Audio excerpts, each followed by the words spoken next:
Hey everyone. Now if you know me, you would know that I have some pretty strong opinions about the British. I am Irish after all. Look, here's a photo of me back in the homeland. But that's enough reminiscing. Let's reminisce about the last war between America and the British Empire, the War of 1812. If you're anything like me, the history of American wars is rather interesting. We have had quite a few influential wars over the years after all. But I was always told that the War of 1812 was not one of those wars. It was a pointless war between a war-hungry America and a tired British Empire. But is that even true? Who had an influence over the war? Did America ever have a chance to win? And most importantly, when was it? Now before we're able to answer any of these questions, we're going to have to go back to the source. Back to the 1800s. I know that may sound far-fetched, but bear with me. I'm a video. I'm not real. I can do whatever the hell I want to do, and you can't stop me. With that being said, let's go back to the 1800s. Huh, that was a lot more sudden than I thought it'd be. But anyways, let's get to it. Firstly, let's tackle the most important question. When actually was the War of 1812? Now you may be thinking that's a stupid question. It was in 1812, but nope, you're wrong. I mean, kind of. The War of 1812 wasn't something that just came out of nowhere and happened in 1812. Like most wars, it had an underlying cause that started all the way back in 1776, when a little something called the Revolutionary War started. It wasn't anything major, but it did see the world's largest military be defeated by a ragtag group of patriots and farmers. Now this already had a negative impact on America and England's relationship, due to the British attempting to flood out American businesses by exporting a shit ton of goods into America, and on top of that, they also enacted heavy trade tariffs on the Americans to prevent their goods from actually getting to foreign markets. But the most important reasons for the War of 1812 started in the early 1800s, partially due to the rise of Napoleon in 1799, which was the worst thing to happen to the British ever since they discovered seasoning their food. Now this put Britain in a pinch, who were effectively fighting one of the largest and most powerful militaries in the world at the time. And this was before the Battle of Trafalgar, so a combined French and Spanish armada was a serious threat to the British Navy. As such, they needed recruits. So where did they find them? They introduced increased benefits for volunteers. Maybe they set up a draft. Nope, they fucking kidnapped American sailors. I am not joking. That's what they actually did. I mean, not just Americans to be fair, but this was an insane violation of American sovereignty. And it's not like America could do much about it, as this was long before America was an industrial power. But even still, this is an act of war that should have been met with war. And legally, the reason why Britain could do this was because they claimed that once you were a British citizen, you are always a British citizen. So they could basically kidnap anyone in the US and draft them into the British Navy. I mean, the war should have started here in 1803. I mean, we still would have not won the war, but the British deserved it. Hell, maybe it would have allowed the French and Spanish navies to unite and actually fight the Brits. Who knows? But this isn't an alt history video. But what did happen is the American Congress shook their finger and put their hands on their hips and said, well, that's not very nice, and couldn't realistically do much more about it.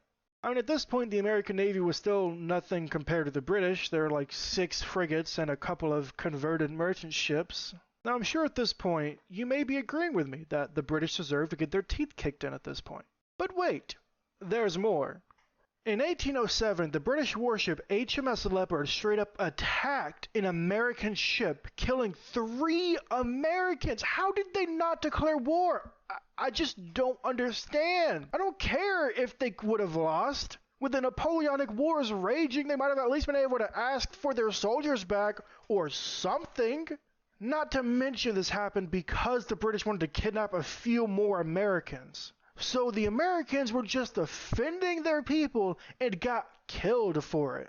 Partially in response to this, Thomas Jefferson stopped all trade with any and all foreign ports, which of course damaged the US economy and largely deemed a bad move.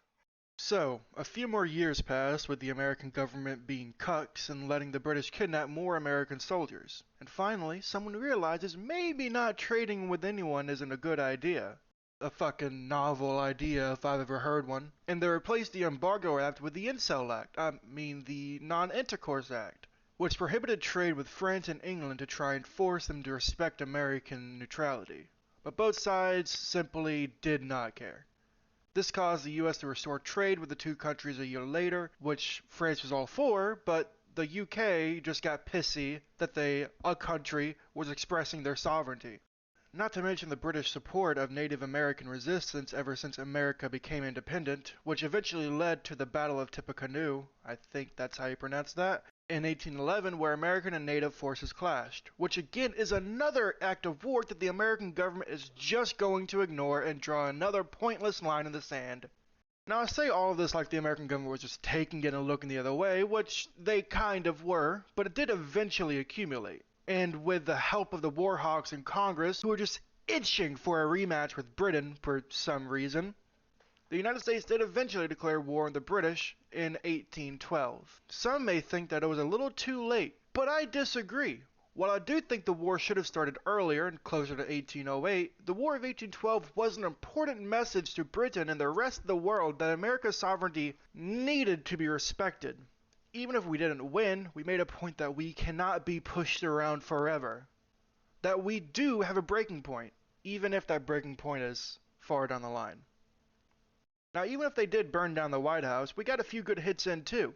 It wasn't a one-sided war as Britain was expecting it would be. Instead, it was a slog on both sides where one really couldn't get a leg up on the other. Partially due to the Napoleonic Wars that kept Britain occupied, but that's neither here nor there. The War of 1812 was largely an important war, especially because it gave the American government the realization that if we want to kick ass and take names, we need to kick ass first. And I would say that the draw of the War of 1812 largest propelled what? I would say that the draw of the War of 1812